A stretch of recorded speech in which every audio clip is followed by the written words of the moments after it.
So I had to stop. It wasn't my fault. I didn't really want to stop. To be very honest with you, this time it was my phone's fault and I ran out of space to record. Sorry about that. So here's the next part. So we just left Kip. He had fallen. He hit his shoulder really hard.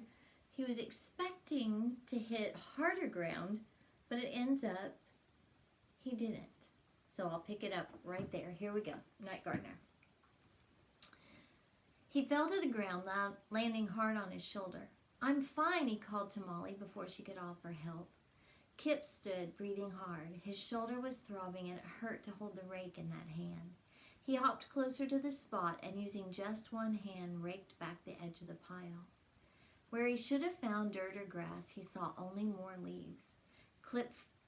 Kip flipped his rake around and pushed the long handle into the spot. It sank deep into the leaves. Another hole. "I think you should see this," he called to Molly, "and watch your step."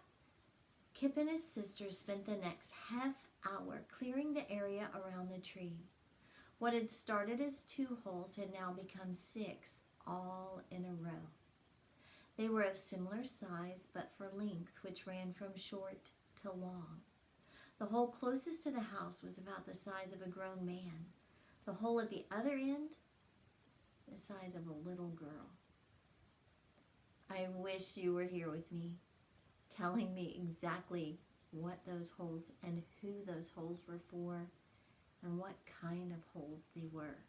Are you thinking about that? A breeze stirred the hairs along Kip's neck. He looked back over his shoulder at the lawn where Penny was playing.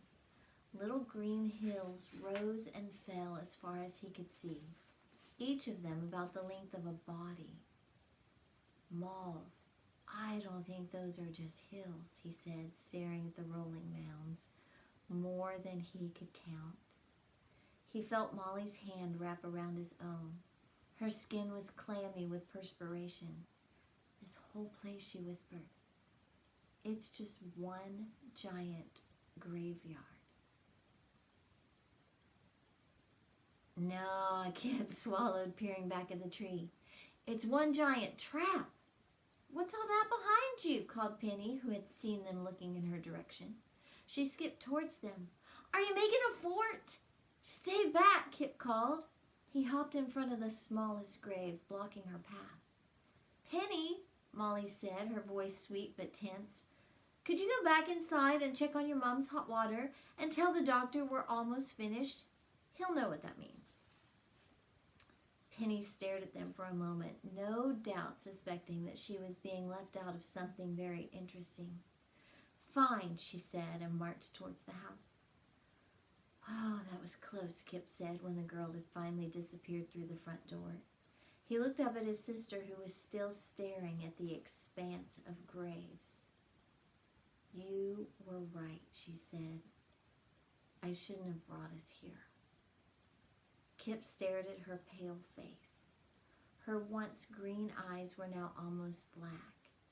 He wanted to tell her that he understood, that he knew why she hadn't listened to him. He winced, feeling an ache in his left leg. "Come on," he said, turning around. He brought up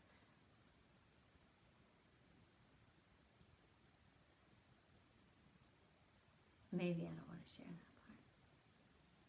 No, I will. "It's not fair. You're not here." "Come on," he said, turning around. He got up and he looked at the grave and he spit on it, the one meant for him. "We've got a monster to catch." And I'm not stopping. Yay! I'm going on. Chapter 37, Camera Obscura. It was nearly dark by the time Molly finished setting the net. It was large, nearly 20 feet across. She hammered a wooden peg into the earth, fixing the net in place directly below the tree. "All finished, Doctor," she called, struggling to her feet. Dr. Crouch reclined on the stoop, enjoying the last sips of his tea. While he made no secret of his doubts regarding Molly's story, he nevertheless seemed to have thrown himself into the experiment with commendable spirit. He had spent the whole of the afternoon collecting supplies in the village and now looked completely different from the genteel physician who had attended Mistress Windsor's bedside. His girth was hidden behind a leather apron similar to what a butcher might wear. Hanging from his shoulders was a jumble of fishing rods, bear traps, sketchbooks, telescopes, and a few things the purpose of which Molly couldn't begin to fathom. On his head was a hat with a sort of lantern attached, as well as a pair of goggles with thick black lenses. "I shall be the judge of that." The man set his tea down and pulled himself upright. He walked to the net which Molly and Kip had secured with wooden pegs, placed at regular intervals around the edges. "Excellent work, and those extra holes are a clever touch." Molly exchanged a look with her brother. They had decided not to tell him what the holes really were, for fear of frightening him. The doctor returned to his tea, calling behind him, "Now, cover it up with leaves." Kip groaned. "More raking?" Dr. Crouch either didn't hear him or didn't care. He had already explained to them that he was not disposed towards manual labor. Molly picked up a rake and handed another one to Kip. "At least this way we don't have to look at our own graves." The final part of the trap was a long rope which connected to the net. Molly was instructed to loop the rope over a large overhanging branch from the tree. The branch was very high, and it took her several tries to toss it over the top. When she had succeeded, she gave it to Kip, who was waiting at the counterweight, that being the doctor's fancy word for Galileo's wagon. "Tie it tight, my boy," Dr. Crouch instructed. Molly stood over Kip, watching him secure the rope to the back of the wagon. He said nothing, but it was clear from his manner that he did not want to be doing this. "Are you feeling all right?" he said. "Why wouldn't I be?" His voice sharp. "Oh, you know what that means? You're probably ready for a break, and I should stop." "Oh, but I won't. I'll ignore the timer this time, just for you, Avery." "Why wouldn't I be?" he said, his voice sharp.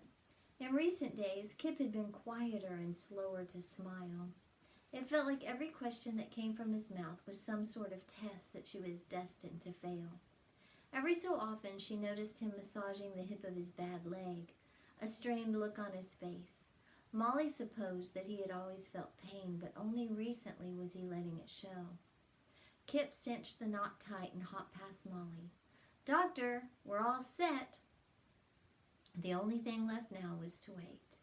Molly, Kip, and the doctor all huddled behind the wagon, which concealed them from view. Dr. Crouch hummed to himself, tending to his arsenal of expensive equipment, all of which the children were strictly forbidden from touching. He had allowed himself a chair from the garden, but insisted that the children crouch on the grass to keep them alert. Molly pulled her coat close, reminding herself that however uncomfortable she was, Kip was more so. As the night wore on, Galileo became increasingly tense, pulling against his bit. It was Kip's job to keep a hand on the horse and prevent him from moving. "Gal's mighty keen to get away from this tree," he said, struggling with the reins. "Maybe we should let him." Even in the darkness, Dr. Crouch's irritation was clear. "Perhaps we should leave the plan-making to more evolved minds." "My brother didn't mean nothing, sir," Molly said. "We're grateful for what you're doing." "As well you should be," Crouch said, sounding a bit hurt. "It is no ordinary doctor who condescend to test your hypothesis." Caesar word. "Lucky for you, I am far from ordinary." "You can say that twice," Kip muttered. Even in the cold, Molly felt a hot flush of irritation. Why was Kip so negative about everything? Why couldn't he just trust her? But then, what reason had she given him to trust her? "Doctor," she said sweetly, "perhaps you can tell us a bit more about your plan. I'm sure it's a thing of brilliance." "I wouldn't go that far, child," and he gave a laugh that was probably meant to communicate humility. "According to your own reports, the creature appears near this tree each night, from which I can only conclude that it is some sort of burrowing mammal, perhaps a weasel or a badger." "It's an awfully big badger," Kip said. Molly gave him an elbow to the ribs and a look to match it. Crouch seemed not to hear him. When the creature appears, if the creature appears, I shall give the sign for you two to start the horse running. He'll pull the rope and our trap will be sprung, at which time I shall run forward and capture the creature. Capture him how? Molly said tactfully. A net won't hold him forever.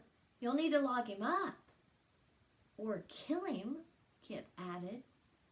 I shall do one better, the doctor exclaimed.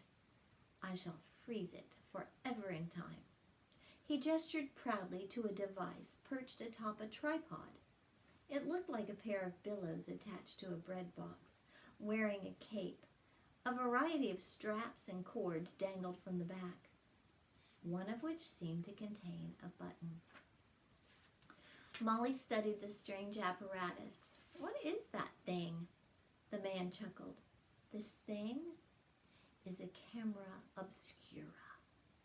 I had planned to document some local fauna, but you've potentially led me to something far more promising. He excitedly removed something that looked like a dustpan from his bag, which he affixed to the top of the box and filled with some white powder. This is a magnesium flash. I ordered it from France just last month. When I pull the lever on this handle, and he showed her a small trigger, it will ignite the powder, creating enough light to capture the subject's likeness on one of these plates. He lifted the cloth in the back and removed a sheet of tin about the size of a postcard, a perfect photographic specimen. Molly looked at Kip, a dread realization creeping over her. Its likeness, she said. You said you'd trap him and take him with you. And I am, in a manner of speaking. Molly stared at the tree, at the trap, at her brother. We need more than manners, she snapped. We need it to go away. She felt Kip's hand on her sleeve. Molly, he whispered. Molly stood up, glaring at the doctor. You lied to us. You made a promise that you would help, but you just want to get your name in some fancy books. You observed as much yourself when enlisting me, Dr. Crouch said patiently. Chin up. If this creature does appear, there will doubtless follow a legion of eager researchers in my wake. Surely one of them will manage to help you. Molly, Kip repeated louder. We need help now, she shouted. Dr. Crouch stood. Now don't let's get hysterical. Perhaps I should prescribe you something. Molly! Molly turned around. What is it? Kip pointed toward the tree. Someone's coming. Molly and Dr. Crouch both ducked down, peering around the side of the wagon. The spirit's very tall, cloaked all in black, she whispered. But through the gray fog, she could see a shadow winding its way over and through the hills. It moved uncertainly, furtively, creeping, and then stopping. Good heavens, Dr. Crouch said, grabbing his camera. His hands were shaking. That's a lot bigger than a badger. Told you, Kip said. Molly studied the figure. It seemed different from the gardener, shorter and less sure of its steps. As it moved, it rattled. There was something strange yet familiar about the sound. The figure crept onto the leaf-covered ground surrounding the tree. It paced back and forth. In its hand was something long and sharp. Doctor, Molly whispered. I don't think... Shh, the man hissed. On my mark. But doctor... Now! Molly didn't move. I said now, the man shouted. He pushed past her and struck Galileo's backside with the broad of his hand. The horse reared up and sprinted off, pulling the wagon and the rope with it. Molly heard a shriek as the net swept up from the ground, catching its prey in the air. There came a blinding flash of light, and Molly fell back as sparks spewed from the doctor's camera and instantly turned to smoke. She covered her mouth, coughing and feeling her way through the cloud. "I've got you," she said to Kip, who had been knocked over in the confusion. Dr. Crouch was already at the net, hopping from side to side like a lucky prospector. "I've done it," he shouted. "I've done it, I've done it, I've done it." Molly blinked, her eyes still adjusting. The net dangled from the giant branch, all right, the ropes groaning with the weight of its quarry, which twisted and rattled in protest. Crouch held his camera in front of him like a weapon. "Get back, you beast, get back!"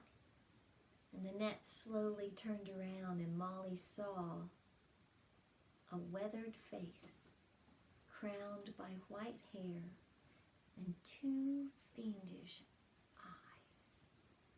"It's you," she said. Hester Kettle gave a wry, toothless smile. "You were expecting someone else?" And with that, we have to stop. I love you. I'll talk to you tomorrow. Good night.